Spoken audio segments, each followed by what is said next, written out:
Materi IPA kelas 8 semester 2. Harmoni dalam keberagaman.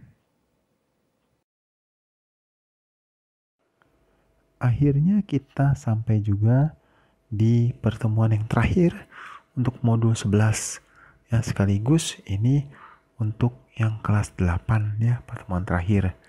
Yaitu kita membahas alat optik bagian yang kedua. Apa saja alat optik yang kita pelajari? Yuk kita sama-sama lihat ya. Alat optik yang pertama adalah kamera. Kamera merupakan alat optik yang menyerupai mata. Sama-sama lensanya satu ya. Ada bagian yang untuk menangkap bayangan, yaitu film ya. Terus ada bagian yang mengatur jumlah cahaya masuk, yaitu diafragma.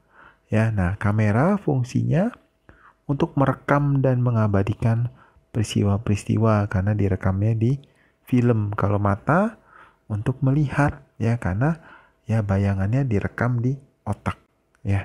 Jadi kemiripannya dengan kamera sangat-sangat banyak antara mata dan kamera. Nah, ini adalah bagian kamera. Lensa kamera ya itu sama dengan lensa mata.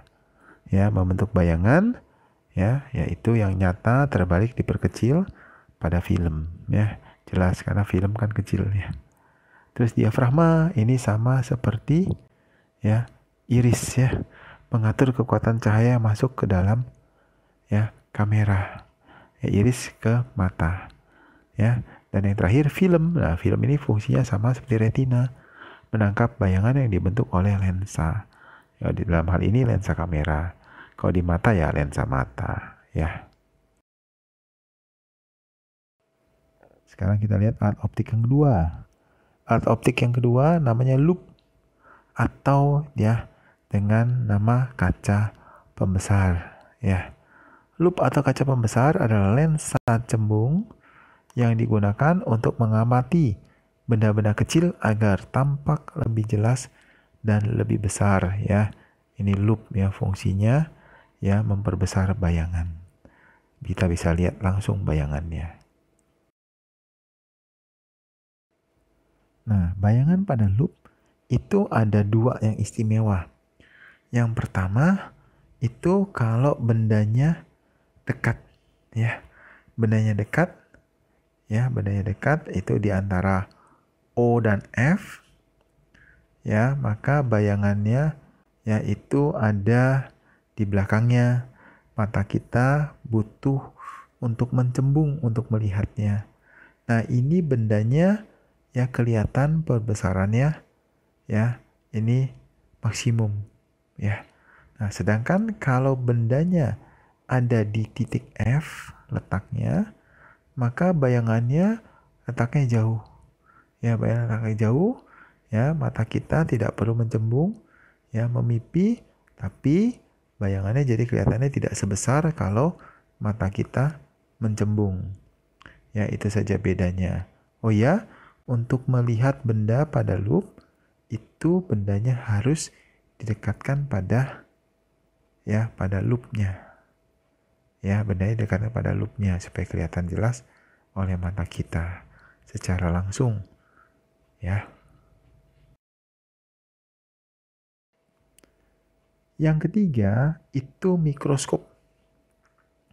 Nah, mikroskop adalah sama seperti loop sebenarnya, alat optik yang berfungsi untuk mengamati benda-benda yang berukuran kecil, tapi ini kecil sekali ya, atau ukuran mikro sehingga terlihat lebih besar. Kalau loop ini tidak sampai sekecil itu yang kelihatan ya. Nah, mikroskop ya karena butuh memperbesar bayangan yang kecil sekali, maka dia butuh dua lensa, yaitu lensa objektif dan lensa okuler. Kalau loop ya karena benda yang diamati tidak sampai kecil-kecil amat ya, itu cukup satu lensa. Nah, ini dua lensa. Yang pertama lensa objektif, lensa yang letaknya dekat objek. Lensa okuler itu lensa yang letaknya dekat mata. Ya, ada dua lensa pada mikroskop. Nah, ini adalah pembentukan bayangannya ya pada mikroskop. Jadi bendanya diletakkan dekat dengan lensa objektif ya, tapi di belakang F ya. Belakang F ya, maka ya bendanya itu akan membentuk bayangan oleh lensa objektif, dan bayangan dari lensa objektif itu oleh lensa okuler ya itu dibiaskan lagi, tetapi karena bayangannya posisinya ada di antara ya lensa okuler dengan F dari lensa okuler, maka bayangannya maya, diperbesar ya, sehingga mata kita bisa melihat bayangannya ya. Kalau bayangannya nyata, justru mata kita nggak bisa lihat ya, harus bayangannya maya, bayangan akhirnya dari mikroskop ya, sama seperti lup, bayangan juga harus maya baru bisa kita lihat. Nah, alat optik terakhir yang kita pelajari adalah teropong. Ya, teropong adalah alat optik yang digunakan untuk mengamati benda yang letaknya jauh sekali sehingga terlihat lebih dekat dan lebih jelas. Ya, jauh sekali ya, itu lebih dekat dan lebih jelas. Nah, jenis-jenis teropong ada beberapa macam yang kita akan lihat di sini, yaitu teropong bintang, teropong bumi, teropong pantul, dan periskop. Ya, kita akan lihat satu persatu. Ya. Yang pertama adalah teropong bintang. Ya, teropong bintang ya, lihat gambarnya kira-kira seperti itu gambar teropong bintang. Banyak juga modelnya. Nah, teropong bintang memiliki dua lensa, yaitu yang pertama lensa objektif, lensa yang letaknya dekat dengan objek yang akan diamati, dan yang kedua lensa okuler, lensa yang letaknya dekat dengan mata. Kedua-duanya itu lensa cembung. Ya, teropong bintang lensa cembung. Ya. Oke. Yang berikutnya adalah teropong bumi. Nah, teropong bumi ini 3 lensa. Ya, ada tambahan lensa pembalik di antara lensa objektif dan lensa okuler. Ya, tujuannya untuk membalik bayangan. Kenapa kok butuh lensa pembalik? Ya, karena kan kita mengamati benda-benda yang ada di bumi. Kalau benda-benda yang ada di ruang angkasa, kita kan tidak perlu memikirkan dia terbalik atau tidak. Oh, sama aja. Tapi kalau yang di bumi, ya kamu misalkan teropong bumi, kamu mau melihat pohon. Nah, kalau dia terbalik, masa kamu lihat pohon, ya bagian atasnya ada di bawah, bagian bawahnya ada di atas, kan nggak nyaman. Maka kita butuh lensa pembalik. Ya. Berikutnya adalah teropong pantul. Nah, teropong pantul ini ya dikatakan teropong pantul karena menggunakan cermin cekung pada lensa objektifnya.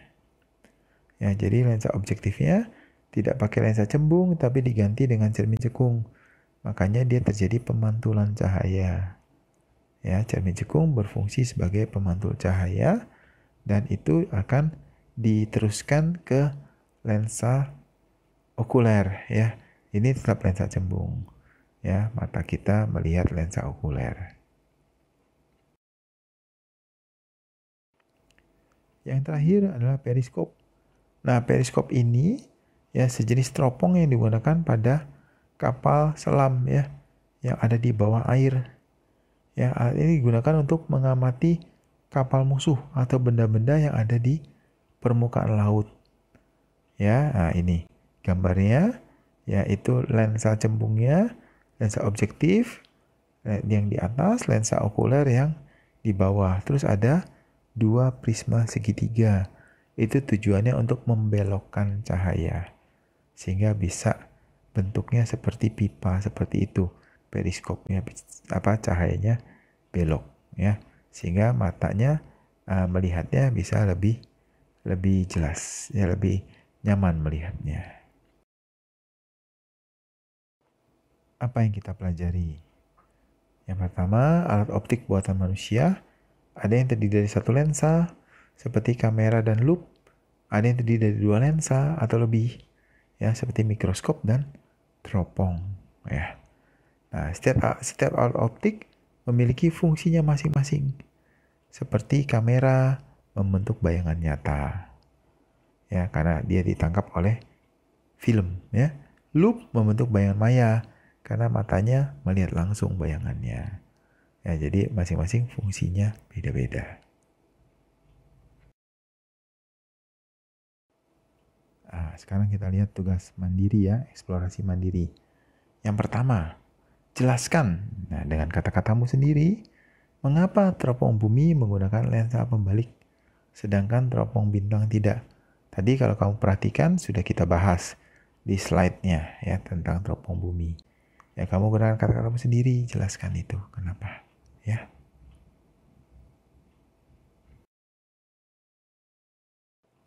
Nah, yang kedua yaitu perhatikan saat belajar di kelas ya, guru sering menggunakan LCD proyektor untuk mempresentasikan pelajaran. Ya, LCD proyektor ya dihubungkan ke komputer. Ya, jelaskan ya dengan kata-katamu sendiri prinsip kerja dari proyektor tersebut. Ya, kamu bisa bayangkan, ya kamu bisa lihat atau kamu cari keterangannya di buku-buku sains atau di internet. Ya, tapi sekali lagi cari sumber yang benar ya, jangan sumber yang asal-asalan. Ya, yuk semangat belajar. Kita sampai pada akhir modul 11, berarti akhir materi IPA di kelas 8. Ya. Selesai sudah pembelajaran kita pada kesempatan kali ini. Sampai jumpa di video berikutnya. Dadah!